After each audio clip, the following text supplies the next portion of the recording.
indépendante. Le 18 novembre 2025, plus de 2 siècles plus tard, une nouvelle page s'ouvre. Haïti se qualifie pour la Coupe du Monde 2026. Une date symbolique, lourde de sens, qui rappelle au monde entier. Salut tout fanatique DS Media, comment nous y? Je dis à me parler de Pasteur Marcelo qui font gros déclaration sur Haïti. C'est qui ça lié? Pasteur Marcelo parlait des qualifications Haïti pour Coupe du Monde là. Lui-même parlait de comment Haïti te prend indépendance li, c'est pas un bagay qui sait. Bagay ça, font paquet parler en pile sur tout réseau yo. Lui-même dit si Haïti pas fait une façon dans état la vivre là, pays a capable effondrer. Li fait un paquet de prédictions sur pays. Il t'a parlé de Haïti, comment t'a détaillé comment bagay yo doit fait dans pays pour pays a capable changer. C'est un pasteur que moi juge qui remet Haïti en pile malgré li pas haïtien. En autant de pasteur Marcelo dans discours là comment t'a parlé de Haïti, comment qu'il content pour qualification Haïti dans la Coupe du Monde 2026 là. En temps de pasteur Marcelo dans déclaration ça. Novembre 1803, à la bataille de Vertières, Haïti a écrit l'une des plus grandes pages de son histoire. Une victoire qui a ouvert la porte à la liberté, à la dignité et à la naissance de la première République noire indépendante. Le 18 novembre 2025, plus de 2 siècles plus tard, une nouvelle page s'ouvre. Haïti se qualifie pour la Coupe du Monde 2026. Une date symbolique, lourde de sens, qui rappelle au monde entier que malgré les épreuves, l'espérance n'est jamais morte en Haïti. Comme nos ancêtres à Vertières, le peuple haïtien prouve encore une fois qu'il peut se relever, surprendre, briller et marquer l'histoire. L'espoir s'allume de nouveau, un espoir qui parle de renaissance, d'unité, de force et d'un futur qui recommence à sourire. Cette qualification n'est pas seulement sportive, c'est un signe, une lumière, une déclaration au monde que Haïti vit, Haïti lutte, Haïti avance.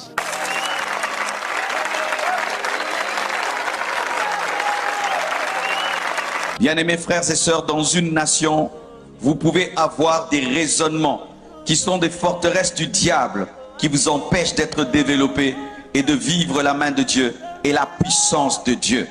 Et aujourd'hui, Dieu m'a révélé 6 choses, 6 forteresses qui veut faire tomber aujourd'hui. Et je vous assure, si vous comprenez la parole de ce soir, votre pays sera béni. Mon message aujourd'hui, c'est la continuité du dernier message que j'ai donné à Port-au-Prince. Le dernier jour de la soirée de gloire à Port-au-Prince, j'ai parlé de en Jésus-Christ, les liens ancestraux tombent. Et aujourd'hui, c'est la continuité du dernier message que j'ai donné à Port-au-Prince. Et nous sommes bien placés. On m'a dit que Gonaïves, c'est la cité de l'indépendance. C'est cela? Amen.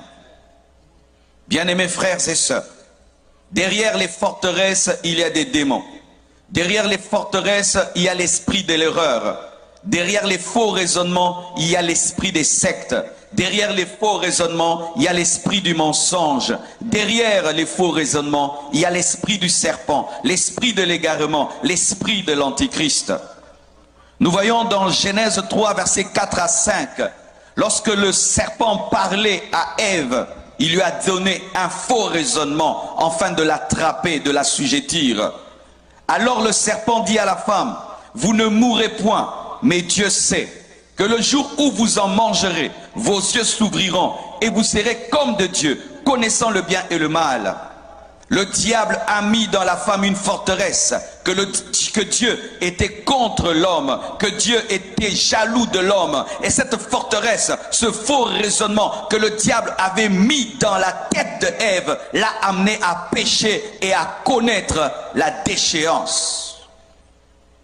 Et dans votre nation, il y a une première forteresse. On vous dit ceci. On vous dit que vous souffrez à cause du pacte que vos arrière-grands-parents ont fait avec le diable en buvant le sang d'un cochon.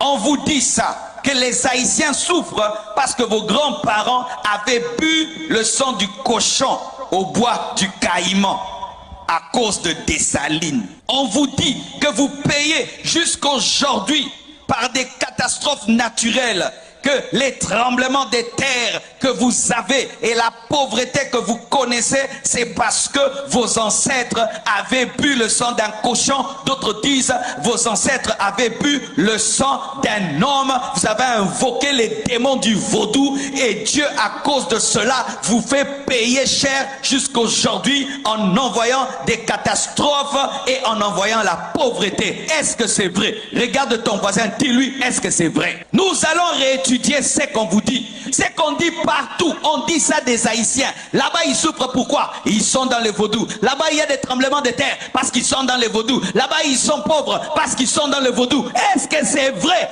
Est-ce que c'est vrai? Moi, je vous dis, c'est faux. Je vous dis, c'est faux et archi faux et je vais vous le démontrer. Mais le problème, j'ai dit forteresse, c'est dire quoi? Les forteresses, ce sont des choses qui ont duré pendant longtemps, qui sont installées et qui peuvent faire 300 ans, 500 ans, où vous réfléchissez toujours de la même manière alors que vous êtes dans l'erreur. Si vous ne savez pas, avant, mes frères, on disait que la terre était plate. Tout le monde disait que la terre était plate, parce que quand tu te promènes, la terre est plate. Mais un homme a dit non, la terre n'est pas plate, la terre est ronde. On l'a même tué à cause de cela. Mais aujourd'hui, nous lui donnons raison, la terre n'est pas plate. Faites le plein de flexibilité. Profitez. Alléluia. Suivez-moi bien. Amen. Mes frères, on vous dit que vous avez des catastrophes naturelles à cause du vaudou et parce que vos pères ont bu le sang d'un cochon. Mais non, vous avez des catastrophes naturelles à cause de votre situation géographique. Votre situation géographique, votre île, sa position et la plaque tectonique sur le plan scientifique, c'est ce qui crée des tremblements de terre.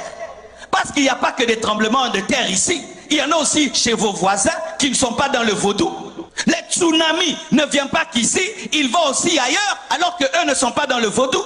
Et s'il fallait qu'il y ait des tremblements de terre, il fallait qu'il y ait des tremblements de terre là d'où vient le vaudou au Bénin. Mais au Bénin, il n'y a pas de tremblements de terre. Donnez-moi l'amen. Le vaudou vient du Bénin, c'est de là que ça vient. Est-ce qu'il y a des tremblements de terre au Bénin? Parce que les Béninois sont sur une terre géographiquement qui ne permet pas les tremblements de terre. Ce n'est pas parce qu'on prie qu'on ne doit pas être intelligent. Ce n'est pas parce qu'on prie qu'on ne doit pas réfléchir. Vous n'avez pas de tremblements de terre à cause du vaudou. Vous avez des tremblements de terre parce que votre situation géographique fait qu'il y en ait. C'est comme dans mon pays, il y a un coin qu'on appelle Goma. À Goma, il y a des éruptions volcaniques. Il y a des éruptions, mais on ne dit pas c'est parce que là-bas on empoisonne les gens, c'est parce que là-bas ils font beaucoup la guerre, parce qu'il y a beaucoup de sang qui coule à Goma dans mon pays, mais nous ne disons pas qu'il y a le volcan parce que le sang coule. Non, c'est une position géographique qui fait cela. On n'attribue pas ça aux esprits, mais on cherche comment contrôler le volcan. Car si vous attribuez vos tremblements de terre aux démons, vous n'allez pas utiliser l'intelligence et faire des universités pour maîtriser le tremblement de terre. Donnez-moi l'amen.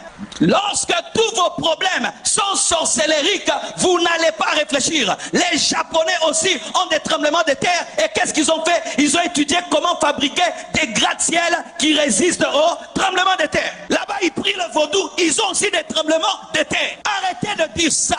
Parce que vous êtes en train de donner la puissance à Satan et vos enfants ne seront pas intelligents. Vos enfants ne vont pas aller étudier pour dire comment nous pouvons faire pour vaincre cette situation. Vous pouvez dire, il faut commencer à planter ceci, il faut construire les routes comme ceci, il faut construire les maisons comme cela, nous devons faire ceci, nous devons... Mais vous ne mettrez jamais l'intelligence. Pourquoi? Parce qu'on ne combat pas les démons avec l'intelligence. Il fut un temps, devant ma maison, il y avait un gros trou devant la route, un gros trou. Une prophétesse vient me dire, pasteur, j'étais en train de prier et j'ai vu un esprit d'hippopotame. C'est ce qui fait qu'il y ait les trous devant ta maison. L'esprit d'hippopotame. Dites esprit d'hippopotame.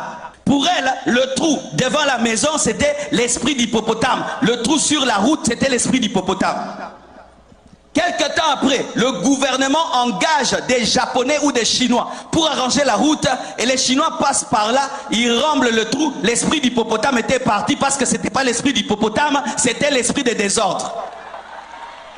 C'était l'esprit de désordre. Il fut un temps, un homme qui a la peste, on disait qu'il était maudit. Mais aujourd'hui, avec la technologie, on est en train de guérir la peste.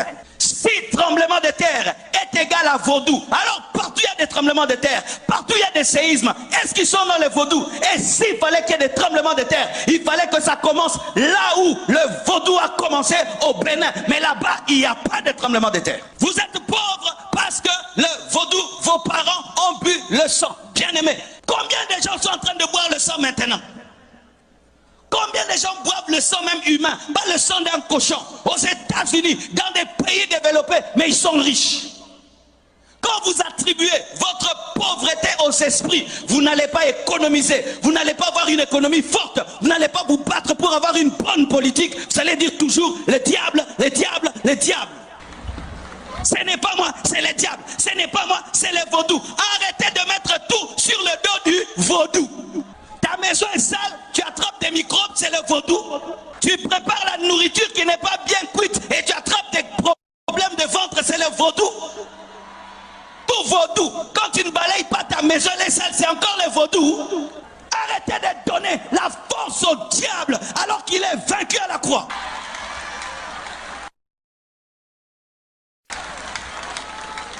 Donne-moi la main que je parle. Alléluia. Les païens et les ignorants peuvent dire cela. Parce qu'ils sont païens, ils peuvent dire des choses pareilles. Nous sommes maudits parce qu'il y a nos parents, on fait ceci, mais pas un chrétien. Parce qu'en Jésus, il n'y a pas de lien de famille. Je dis en Jésus, il n'y a pas de lien de famille. Un chrétien ne subit pas les conséquences des péchés de ses parents. Je répète, un chrétien ne subit pas les conséquences des péchés de ses parents. Je répète, un chrétien ne subit pas les conséquences des péchés des parents. La Bible dit, on ne dira plus que les parents ont mangé les raisins verts et cela a agacé les dents des enfants. On ne dira pas, car chacun mourra pour son péché. La nouvelle alliance. Alors ne dis pas que tu es en train de souffrir aujourd'hui parce qu'il y a des années, il y a quelques personnes qui ont bu un sang. Non.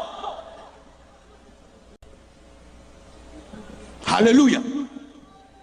Et si même c'est le cas, nous voyons la présence de Joseph, un seul Joseph, dans la maison de Potiphar. Potiphar était un Égyptien, un occultiste, un magicien, qui avait fait des pactes avec le diable. Mais la présence de Joseph, qui avait l'alliance avec l'Éternel, a béni la maison de Potiphar. Et vous avez l'alliance avec Jésus-Christ. Et votre présence chrétienne dans cette nation bénit cette nation. Cette nation n'est pas maudite, elle est bénie, elle est bénie, elle est bénie.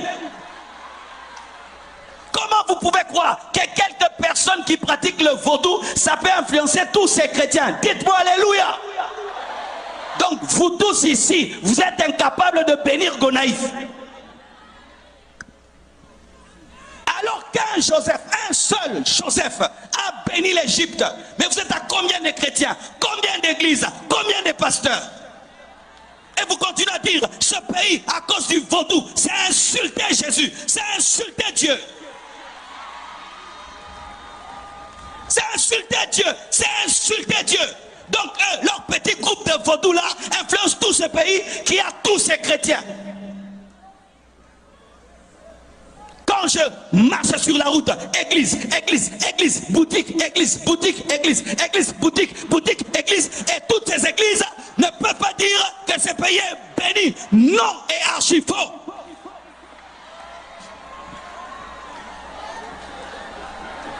Si c'est le cas, qu'on ferme alors les églises.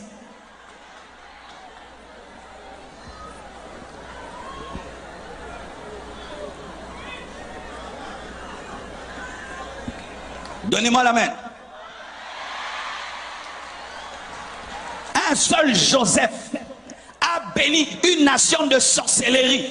Un seul Joseph a béni toute une nation de sorcellerie. Mais 10 000 chrétiens, 1 million de chrétiens, vous dites non, c'est à cause du vaudou. Quelle confession d'impuissance!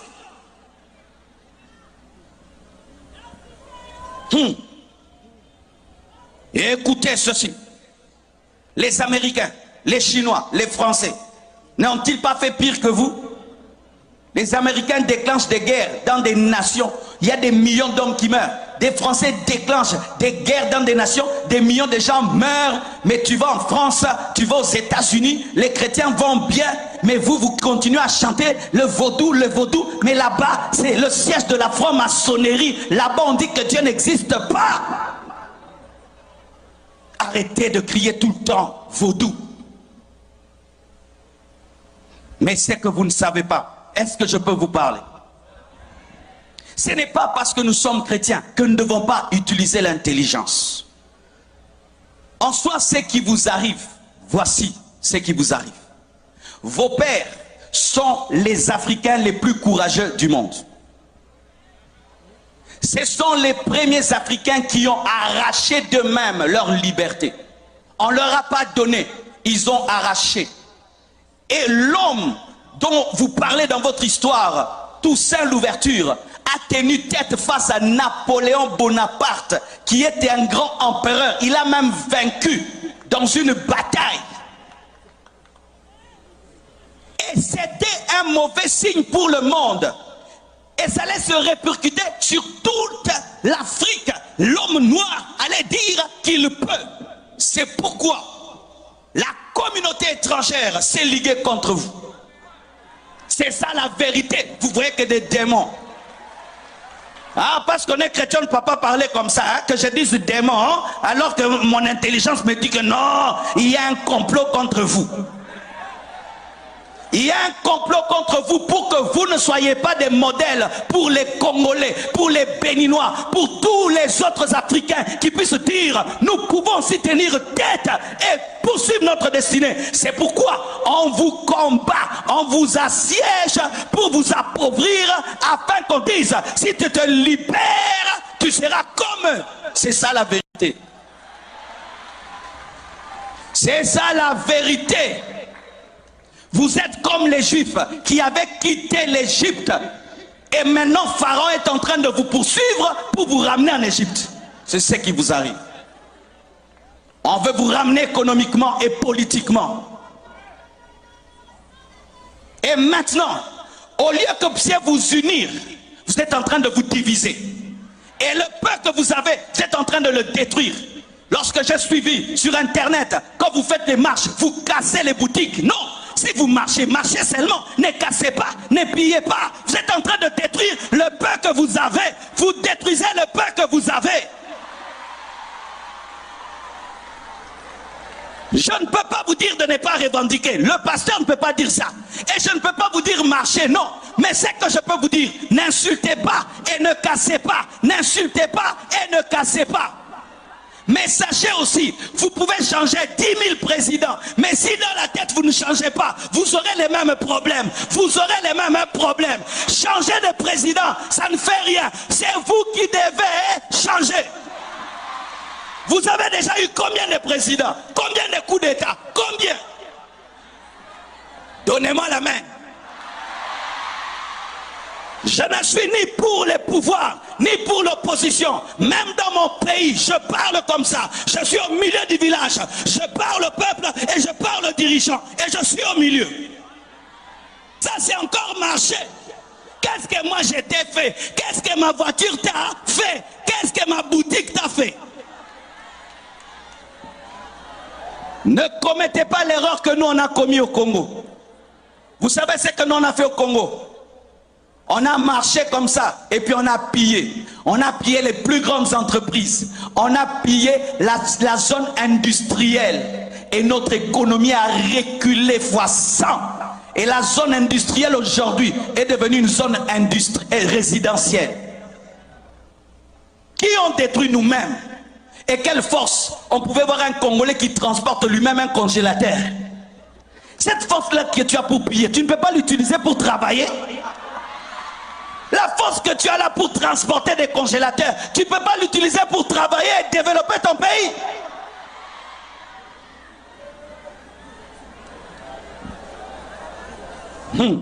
Écoutez ceci. La Bible dit, Marc 3, versets 24 à 25. Si un royaume est divisé contre lui-même, ce royaume ne peut subsister.